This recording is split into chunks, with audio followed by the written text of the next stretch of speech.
Welcome to Roll For It. It's a D&D podcast of random monsters and epic adventures. Each episode, we will roll a D100 to determine which monster we will encounter. This season, every monster is woven into a tale set at sea. Yarr, matey. We also level up every episode, so our characters will get to test out cool new magic and abilities as we face tougher challenges. Whether you're brand new to the game or a D&D veteran, thank you for tuning in to Roll For It. Welcome to episode 7 of Roll For It. Hey everybody, hi. ASMR episode. D&D ASMR would just be like dice really quietly, people dying really quietly. Oh no. Let's play our game. Yeah, let's do it. Who are you, folks? Hi, I'm Kelsey. I play Mo. She is a tabaxi mastermind rogue who is learning about friendship and sailing the 7 seas. And that's Mo. Kanar? Hey everybody, this is first time D&D player Leroy playing moon elf named Kanar. He is now just wanting to have the life of adventure while also appreciating what it means to be a carpenter. Cute. Hey everyone, I'm Lexi. I play Euphoria, UA for short. I am a tiefling artificer. There's a lot going on, a lot of bad. She's got a dark past holding her back Yeah. from a bright future. Yeah. And we are in episode 7, which means we are at level 7. What'd you guys get? Hey everyone, it's me again. I got Flash of Genius. I gained the ability to come up with solutions under pressure. And I can give this to my friends if I want to. We can both tell Kanar exactly how to do something when we already let I him feel like do we it. already do They've that. been doing it yeah. This is bad news. Kanar, what'd you get at level 7? I got another spell slot for level 2. I selected Pass Without Trace. Ooh, sneaky as fuck. I get to choose within a 30-foot radius who can be sneaky with me. And Durbin's attacks are now magical. God, Durb is cool. No, he's getting cooler. There's no way he could be cooler. Durbin travels through space and time with no explanation. That is so true. Yeah, he became a panther. Okay, Mo got evasion. So anything that's going to make you roll a dexterity saving throw, you can fail and still dodge half of the shit. That's cool. And all of it on a successful save. Yeah, rogues are stupid. Let's move on. And I'm the DM. I'm Jake. I'm going to be controlling some bad guys and some good guys. What did you get for level 7? I got monster number 93. Yeah, I rolled that one. So we're going to get right into it with a good old-fashioned previously on Roll For It. The adventurer's mark stopped in Nulnulven for a variety of practical and fantastical ship upgrades to ultimately cut some days off of their journey. Then our crew was ambushed by one of Monrethia's minions. Mirth and his manticores were searching for the notorious criminal, Euphoria. After interrogating Mirth, the gang learned that Monrethia's next target is Kanar's home village, Saida. The new king has sent his most vicious and efficient hunter, Robert Coward, who is a super serious villain who we came up with along with patrons on our most recent live stream. Every month on Patreon, Jake does a live stream called Behind the DM Screen, where he works with our patrons to plan the story, to plan the universe. Yue, you have heard of Robert Coward before. Oh, have I? Things you've heard about Robert Coward. He is of low birth. The name suggests that he worked on a ranch as a cowherd. Cowherd. Yeah. So he's not a wuss. He's not a coward. During the Northern War, Robert became famous for recovering enemy ships with little to no structural damage that Monrethia could then use in future naval battles. He is young. When did I first meet him? Basically, he became an officer when he was 16 years old. He worked with your dad in the war, so around that time you would have met him and you would have discovered that he is horrible. Picture like a King Joffrey type if you've... Yeah. He's never really seen with his crew, but he has made it clear to his superiors that his team works better alone. Since he has always shown results, none have complained. Don't like that. I don't like that either. And the final thing is that the Blood Tide is what he wants to be called, but people call him Robert. I think that we learned the most about him through that last one. Like, people who want to give themselves nicknames. This guy's the worst. So you sail full speed ahead to the east toward the forest lands of Gamoons and Kanar's coastal forest village, Saida. So do you guys want to do anything on the ship as you travel? I'm probably not talking to anybody, probably brooding. So Burnt Bill, comes up to man the jib, and he sees you brooding. Appreciate you saving me, Yue. You're good to have aboard. Glad that you think that now. Not gonna betray Mo's trust or anything. But yeah, you're good at manning that jib, so, keep it up. And he looks at you and he attempts a smile for the first time. No. His lips are struggling to make an upward shake. I return the face I'm doing right now. I don't even know how to describe it. Bared teeth, upward angle. Very uncomfortable, but But both are very genuine smiles. yeah, I mean it. I was gonna be sassy to Burnt Bill, but I decided not to. It's hard to be sassy to Burnt Bill. He's just such a simple man. So Kanar is taking a look at this manticore with going into a huge battle and needing to make sure we're all prepared. Kanar has made some weapons for both Yue and Mo. Mo, I made you something. 3 extending javelins from the manticore's needles, his tail. And I don't know if you have any training in it. Up! We'll see if she accidentally kills anyone on board before they get there. So then, hey, Yue, I chiseled off those claws that it had Yes. because I realized you've been taking my arrows. Oh. I made you 20 of your own. Oh. Mo runs up to the front of the ship with her new javelin. And What have I done? she runs up to Burnt Bill and she's like, look what I can do. And then she when you see those people on TikTok that are kind of good at swinging their swords around, but they're definitely not pros. And so they do a couple good things and then they almost drop it and then they make a cool pose after. And you're like, okay, I need to watch another one. Yeah, And you that's follow me them. to a T. That's Mo right now. Burnt Bill's like, hi, Captain. Question. How far away from Saida? One more day. Never been out of the wild sea, Captain. Really? New waters for me. Well, Bill, why didn't you say something earlier? This is a new experience and we should be discussing it. How do you feel?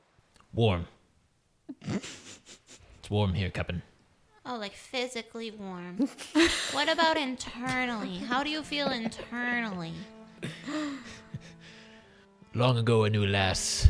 She broke my heart, Captain. Oh. Just kidding. That's not what it's Oh my God, Mo was so excited she broke fertile ground. I feel fine, Captain. Ready for battle. And she gives him a big hug, kind of out of nowhere. She just needed a hug. It's midday when you approach the island harbor city of Saida. Everything seems normal in town at first, and then you hear screaming. Nugget, do you see anything? And you look through a little magnifying glass thing. There's elves on shore running around. Nobody looks like they're hurt, but they're swinging at stuff. Something on the ground, messing with them. There's broomsticks and... Broomsticks? Are they just chasing a rat or something? Here. You look through Mo and make a perception check. 26. It's rats. There's rats. Oh my God, I just said that. Yeah, they're chasing rats. Aw. Also, it was kind of a cat joke, and no one really got it because she's a cat and she was chasing rats. As you guys approach the dock, you see there is another ship anchored here. It's large and it has a Monrithia flag waving high above. The loading ramp is folded out over the dock, and occasionally scurrying to and from the ship, around the dock, and all through the village are rats. Do I recognize the boat? I don't think you would recognize the boat, No. but you look at the side of it and it is called Tidebringer. He's here. You see the manager of the harbor up on her little booth with a bow sniping rats. We pull the boat in, and Mo jumps off, grabs one of these nasty arrows out of a dead rat. God, so gross. Hands it to this dock manager, and is like, "What? What's happening? How long have these rats been here? Also, why are they here? Also, I'm Mo. Hi, I'm Mo. Just hi." I'm here too. My name's Yue. Brava, it's me. It's Kanar. What's going on here? Kanar, my God, where the hell have you been? The ship here arrived 3 hours ago. The ramp came down, and a swarm of rats ran off the ship like it was nothing. Other than rats, nobody aboard. I searched the ship with a couple of soldiers, and there's nothing. Your grandmother's in charge, Kanar, of figuring out what's going on here, and she doesn't know what to make of it. Right now, there's a bunch of soldiers trying to catch as many of these as possible. Mo and Durbin are together off at shore, just pouncing on rats. We've gotten at least 6, so that's got to be a little helpful.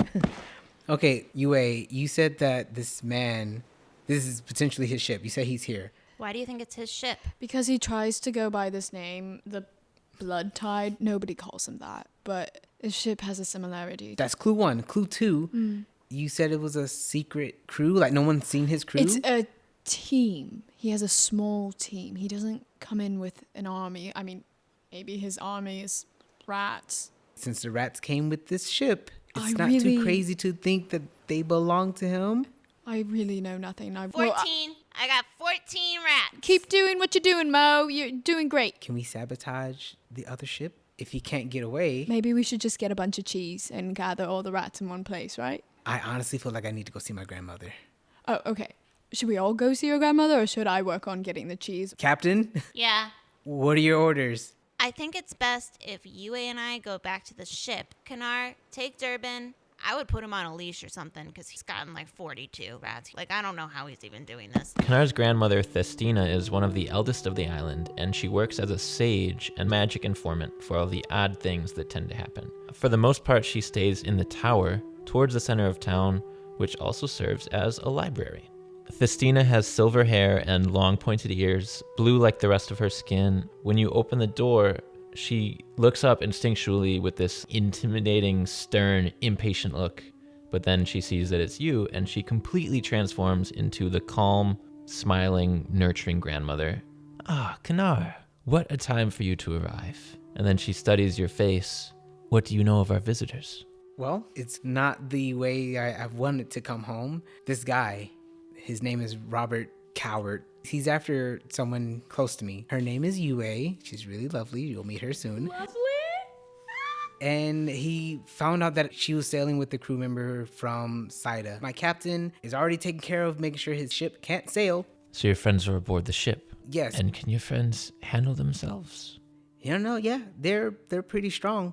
And she's just looking you over, and she's like, something is different about you, child. Then Kanar goes over to Grandma Desi and just gives a big hug.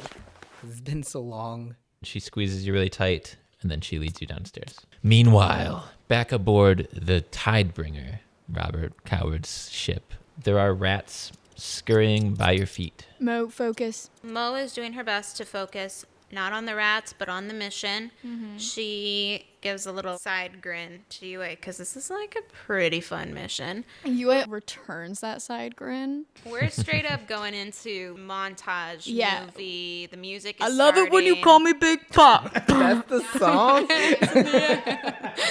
Also, we totally do not have the rights to Biggie Smalls, so in that vein, but here's a sound-alike beat. Boom, boom. Mo climbs up one of the masts, takes a claw, and just rips it across the sail. And then she jumps onto it, so she's hanging onto the sail with all 4 claws, and just Cut lets to the other side of the sail where you just see claws sliding and you down the just- entire thing. Exactly. And then she pounces on another rat. Euphoria walks up to the wheel, the helm, and she literally just rips it off. So you break off probably a quarter of this wheel. Oh, that's enough. And I just toss it into the ocean, and I flip my hair. We're headed towards the back of the ship, but as we go, I pick up a rope, big old sail boat. Oh, rope. yeah. I know what kind of rope you're talking about. Yeah, The like heavy a ones? Big old guy. Oh, yeah. Fatty. Mm-hmm. And then I throw it to you, Yeah, I catch it. and we are on opposite sides of the ship. Yeah. And there's a big pile of cargo, probably their food or whatever. Oh, yeah. And we just run towards it with this rope,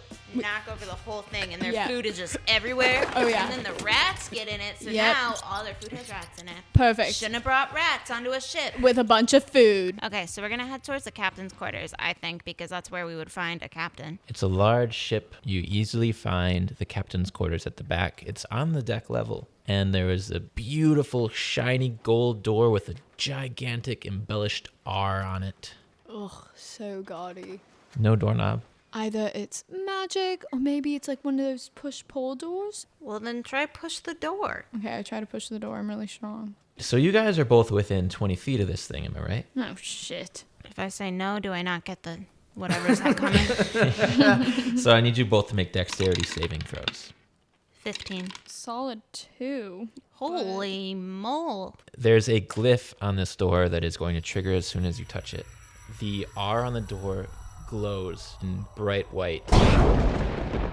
you hear this super loud booming of thunder. Kanar, you hear this booming of thunder from way in the tower on the other side of the village. Mo, you would take half the damage, but you have this new ability called evasion, so you're actually avoiding the full amount. You leap straight up in the air. Yue flies backwards as she backflips in slow motion uncontrollably. Bloody hell! That freaking hurt! And Mo, you grabbed onto a sail and evaded the area of effect. Yue, you're going to take a shitload of damage. I don't have that much HP. That doesn't affect how I roll it. Like, stop it. But you're going to take 24 thunder damage. Damn. Now you guys are just looking at a golden door with an R on it. I leap down and I pick Yue up and I get her pipe out of her pocket and shove it into her mouth. Thanks. I could have totally used a hit earlier, so now is perfect. As soon as I see that Yue is smoking and getting her hit points back. She's probably also smoking, as in she's burnt up. Not from thunder. Thunder's the sound. You're right. She's just bleeding out of her ears. Yue, you stay here. I'm going to go investigate this door. Mo rolled a nat 1, but she's really good at investigation, so it's a 10. Door's probably fine. I'll investigate from afar, too. I got 18. Yue, there's nothing strange about this door in a physical sense, and whatever is affecting it, if it is still affecting it, is magical. Gross. Okay, let's go downstairs into the basement. Okay, yeah, no, you're right. You guys see a large, empty, spotlessly clean cargo bay that extends the length of the ship. Make a perception check for me real quick. 21. You see only a chain that runs the length of the ship right next to the wall on the port side, a couple inches off the floor. I want to investigate this chain before I touch it. It's attached to openings in the wall. If you look in there, you see gears that somehow activate some kind of a pulley system. All right, I'm not touching anything for a while, so go ahead. Yeah, I'm going to pull it. It just feels like we're in a room and there's a chain, and like, why would you not pull it, you know? Yeah. You pull it one arm after the other, and it turns some gears beneath you and above you and behind you. The floor in this cargo bay gives way to trap doors, and things start to rise up like a clockwork type of contraption. So pedestals are raising out of the floor. It looks like a miniature city. Is it Saida? It's nothing you've seen before, nothing that looks familiar. It's just like small little houses with ladders and swings between them. Mo is playing with it. She's looking at Like the little dollhouse. houses, moving things around. She's using her fingers and claws as people. Everything that you're moving around, it's fully functional. Like the doorknobs turn. There's a market and there's bits of cheese to sell. This is incredible, Mo says as she puts the little bits of cheese into her mouth. Stop touching things. I don't know what this is. I don't play with doll sets. I never had one. I didn't really have toys growing up. We know you're tragic. We get it. What if this controls a city? I'm moving this little car. This guy is moving down the street. Moving this car down this little street. What if in some worlds I just moved a car down the street? You look back down at the cart and there is a rat sniffing it, and then it scurries through your legs and past you. Maybe the rats live here? Meanwhile, Kanar, you are in your grandma's place. She leads you downstairs into her personal library and workshop. The ceiling here is dark, but it's glowing with an accurate reading of the night sky. In the center of the room, a thin sheet covers something on a large table. And she says, "The rats have mostly scattered into the forest. Most think that the worst to fear here is them throwing off the natural ecosystem, which is certainly a concern, but there seems to be something more. At a glance, they look and act like ordinary rats, completely predictable. But observe." And she pulls the sheet off of a small cage with a docile rat inside. The rat is chewing away at a large piece of cheese. She pulls over a magnifying glass and she says, "Look at its upper arm." And you look and this rat has a symbol there. It's a red heart with an inscription on it that reads "Mom." It's a tattoo. Huh. She says some of the others were found with eye patches or teeny tiny clothes. I've detected magic. It seems they are completely ordinary. It's almost like a prank. I would like to speak to this rat. I know it sounds weird to say that out loud. Yeah, you are. That's a good Go idea. ahead. Speak to animals. Hey there, little rat. Oh my god, this cheese is delicious. What are you doing here on Saida? Oh, I'm just eating this cheese. Okay, and I reach down and I take the cheese away to get his attention. Whoa, Hi, bro. hi, little man or woman. I don't really Whoa. know, nor do I Hey, care. Cheese. What are you doing on Saida? I don't know what Saida is. Okay, why are you here? I was put in this cage and given cheese. Okay, what were you doing before you got into the cage? Looking for cheese elsewhere. Tattoo. Really want that cheese. How do you get a tattoo? Thank you, Kelsey. I break off a piece of the cheese, like very tiny, and I give it to him just to satisfy. I noticed that you have a tattoo from these strange voices in my head. I don't know what that is.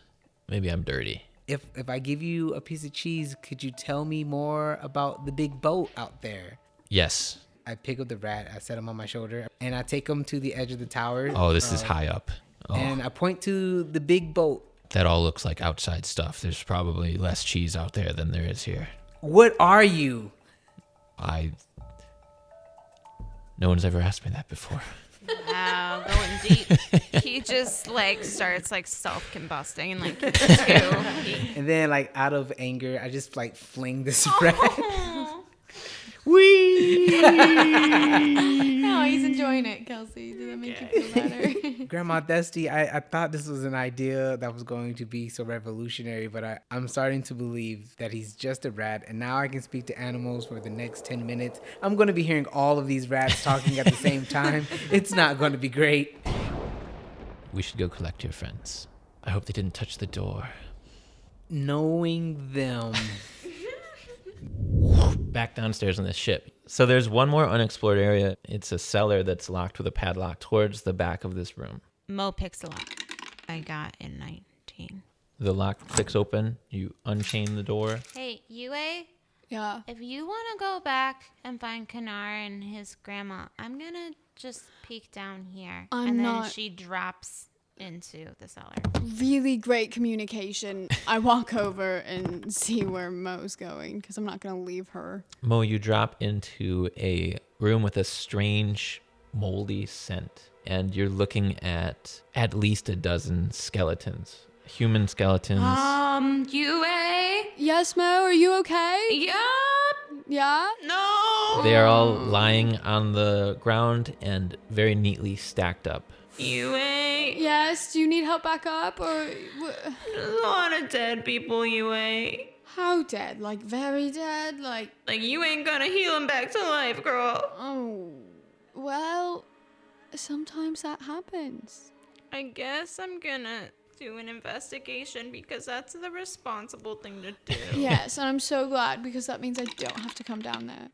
Okay, I got a 20. Not natural. These are very well kept skeletons. The bones are picked clean. They're not super old. They're basically like Halloween props, like they're so white and crisp. There's nothing else down there? Just these skelly boys. Okay. There's 20 of them. I take one of them and I throw it over my shoulder and I climb back up. Oh, you really meant dead. Grandma Dusty, Yeah? where's Nabora?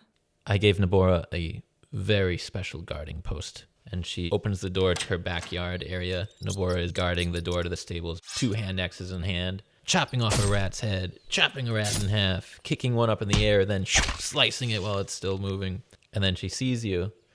Kanar, you're alive. I thought you'd have been eaten by sharks or bears or something by now. You have to tell me everything. How did you get here? Listen, there would be plenty of I time. would pretty much given up on you. I wrote your eulogy. I would. It's very honestly short. Love to hear it. Did you bring the rats? No, the rats came on another ship where my friends are at. Would you like to meet them? Yeah, let's go see them. You guys make it back to the docks. Are these your crew people? Well, Which one is the captain? Hi, I'm the- Mo. yeah, this is Captain Mo. This is Yue. Hello. Oh my God, Kanar. They are both so far out of your league. Wow. Thanks, Nabora. her I like Doing her. great. I totally understand why you're still alive now. Thank you. Thank you so much. You Yeah, seem they- like you're hurt. Did something happen on the ship? I touched the door.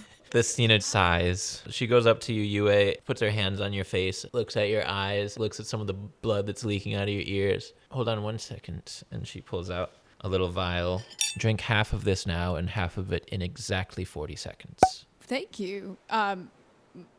Ma'am. You'll feel right as rain. Slurp. Destina, Grandma, sir. What do you know about that door? I know that a powerful wizard has glyphed it to keep out intruders. What's a glyph? A glyph is just a warding spell which will cause damage to anything not intended to access a space. How do you remove it? What's the best way to get through this door? You would have to dispel magic, which is going to take some time. Euphoria, will you please drink that second vial that she gave you? It's been 40 seconds. Very concerned. Look, I get so invested. I don't want to miss anything. So cute. Your ears finally unpop. Are you still carrying the skeleton? Yeah. Okay.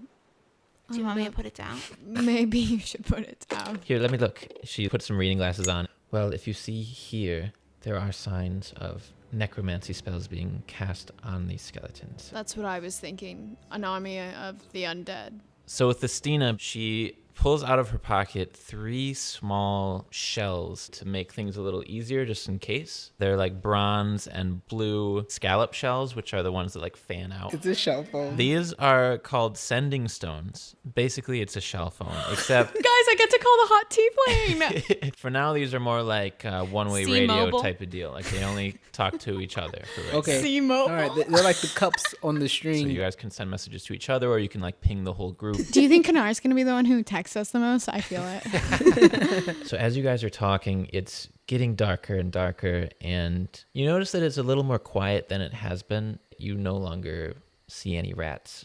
And there's also a softball-sized, glowing, full moon-looking thing on top of the fort. The actual moon is up in the sky. It's like a sliver. You guys, those are were-rats. There's a moon. There's a fake moon there. Obviously, we have to take it down. To the fort. Like, To the pronto. fort. Like, Maybe run. we should have like a meeting with the other. No. Kanar takes out an arrow and he aims it at the fake moon. I'd like you to make an attack roll. All right. 18. That hits. Okay, sweet. I've decided. And the arrow tinks off this little baby moon, and it ducks down into the fort. Someone could be holding this thing up.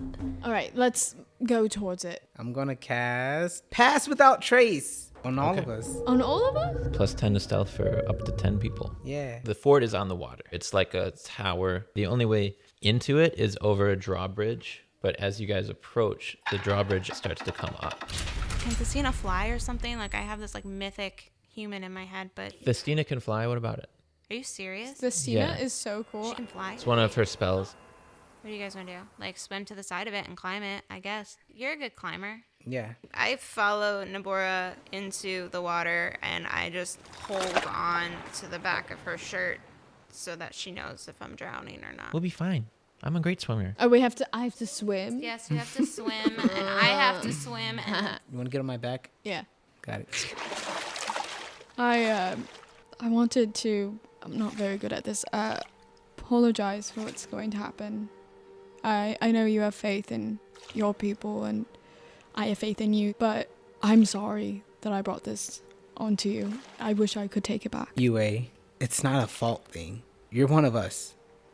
You're part of my Nakama family. My hands are really sweaty. Okay, so all 5 of you are going up this tower. I need you all to make stealth checks. You're going to add Kanar's plus 10 from his Pass Without Trace. so I rolled a 2, but that's going to be a 21. Great. I got a 28. You guys go ahead. I'm just going to take a shot. Yue, stop yelling. We're trying to be stealthy. Oh, bye. I like whip out my experimental elixir. So I gain a +1 bonus to AC for 10 minutes. Kanar and I both go up. Can you guys make perception checks as you near the top of the tower? Oh my god. My last 3 rolls were 1, 2, 1. Mo, you forget how to see for a second. You actually miss one of your handholds and slide down to one hand, almost falling off the tower. Swing your way back up. Kanar, you keep moving. You get to a window, and there is a rat just perched on the window, looking at you.